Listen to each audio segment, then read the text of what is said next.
educate yourself.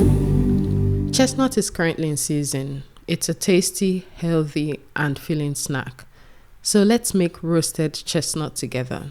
Rinse your chestnut, pour it into a bowl of water, and soak for 20 to 30 minutes. Once this is done, transfer to a flat surface and make an X mark on each chestnut. It makes it easy to peel once it's done, and it also prevents exploding while you're roasting. So please don't skip this step.